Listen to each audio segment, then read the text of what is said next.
So what is the biggest marketing mistake?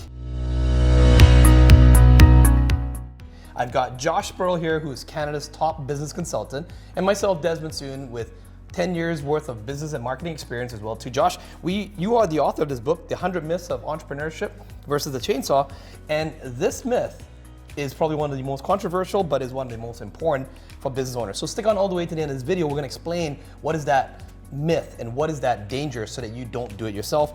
Josh, I'm gonna start off with a quote here by John Hall. Content marketing is a long-term commitment, not a campaign. And then also Neil Patel, who's also another friend and mentor of mine. It takes 6 to 9 months to start seeing results from content marketing. Josh, tell me what you see business owners make as the biggest marketing mistake. The biggest marketing mistake is they think they can start and stop marketing initiatives and it works linearly. Right, like so if they make money this month, they put marketing budget in. But if they have a bad month, they cut off the marketing.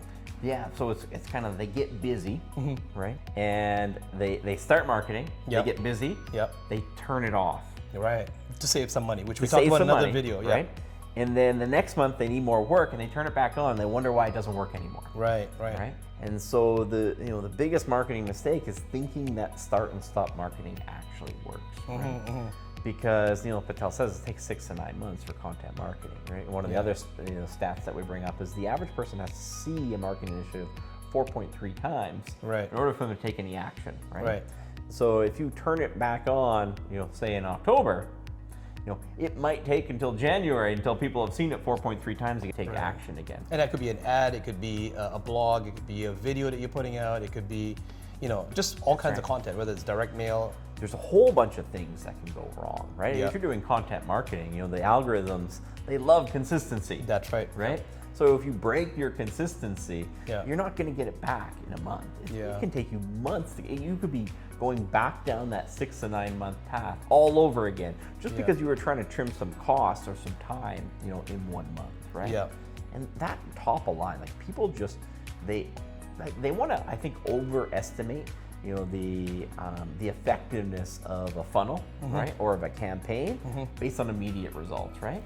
But some of the best campaigns, they're built over time, right? I grew up in the Greater Edmonton area, right? And there's a small town called Wetaskiwin just outside of Edmonton, right? And there's a jingle that the car companies got together, and it's like cars cost less in Wetaskiwin, and you probably, if you lived in Edmonton, in the 90s, you probably heard that. I don't mean 4.3 times. You probably heard it 4,300 times, right? And so you hear this growing up, right? When I get old enough to buy a car, where do you think I went to go shop and buy a car? That's right, because it's in there up there on the top. It's like, well, do cars really cost less in Wetaskiwin? Turns out they don't cost any less in Wetaskiwin, but it got me out there. It got me to, I didn't end up buying a car there, but I sure as heck went to check it out, right? If I would have heard this 2 times, would have been nothing, right? So it's that residual effect. I mean, like people are coming years later, right? People weren't in the buying window. I'm 10 years old, I'm not buying a car, right? But when I'm, 16 or 17, I want to buy a car, I'm gonna, like, that's the term, like the long tail effect of this, right? And I'm using just a car, but we always have like that buying window, right? And we have our, our ideal and likely buyer. But just because they're our ideal and likely buyer, maybe they're the right age or the right gender, or they're interested in the right things, right? Or they work in the right industry, right? Just because they're all of those things doesn't mean they're in the buying window. Right. Your goal is to market to them consistently and repetitively that when they do get in that buying window, they might only be in that buying window for your product or service once every 10 years, right? Imagine if you're a realtor, right? And people don't buy and sell a house every year, right?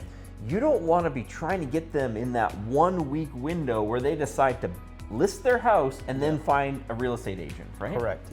You want them to have heard and seen about you over and over and over again, that when they had to list it, it didn't matter if someone else got in front of them that week. They've already heard about you 100 times leading up to that, right?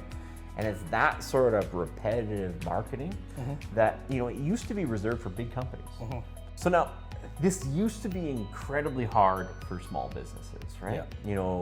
To get that radio spot and to run it, week after week and year after year, correct, right? Or if you wanted that, TV ad or it's a giant billboard, right?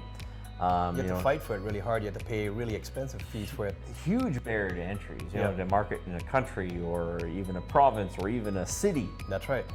Continually, right? But online marketing has made this more attainable for the average small business because you can get hyper focused, right? That's right, yeah. You don't just have to market to somebody in one city, right? Yeah. You can market to people in a particular neighborhood in one city who have a particular interest. That's right. And then you can also have lookalike audiences after that and so forth. So you can get in front of your ideal and likely buyer over and over again. Yep. Repetitively, the way that only big companies used to be able to do, right? Yep. Go back to that Wetaskiwin car example. It's like that wasn't just one car dealership. Yeah. That was a bunch of car dealerships all pitching for that one campaign because together they could accomplish more, right? Yeah. And they had a group of dealerships out there when you got there. One of them was going to get a sale. It was worth it for them, right?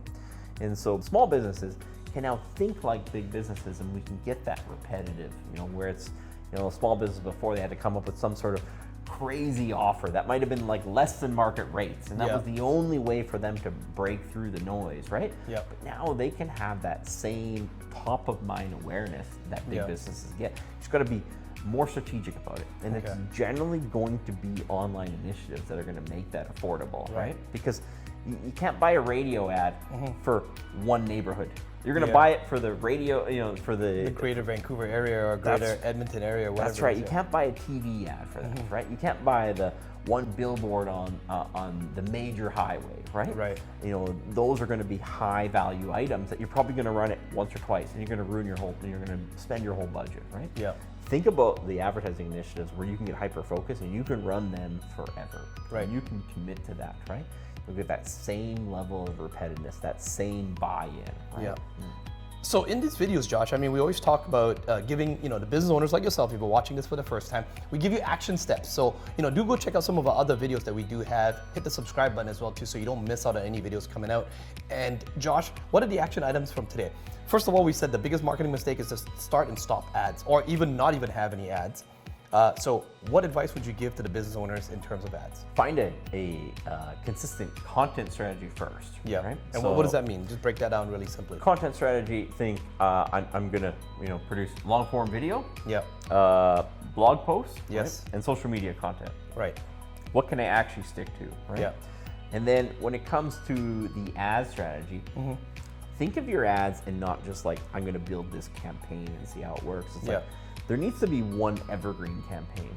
What is that campaign that works and I do it all the time? Yeah, right? and you're just putting maybe $100, $200, or even $1,000 into it a month and just let it run. And you might be able to fine tune the responses a little more and get a higher short-term ROI on a highly specified campaign, right? But if that's all you do, you miss that repetitiveness. And that repetitiveness is powerful, right? So you're saying have one evergreen one that is just, it's a little bit generic, but it's there as a generic one. It works, right? It just works, and you realize that, I might be able to have a campaign that has a slightly higher short-term ROI, right? But this one works, and it will always work. Yeah. And if I do that, that thing's a snowball. Right. That thing will work exponentially better in year 5 than it worked in year 1. Right. In year 10 than it worked in year 1. Right. Right. And at the same time, simultaneously, you can test other campaigns. Yeah. Right. You could have seasonal things that's happening. You could have specials and stuff going on. Right. Correct. But do not underestimate the value of that top of mind awareness that you can do over and over and over again to your ideal likely buyers. All right.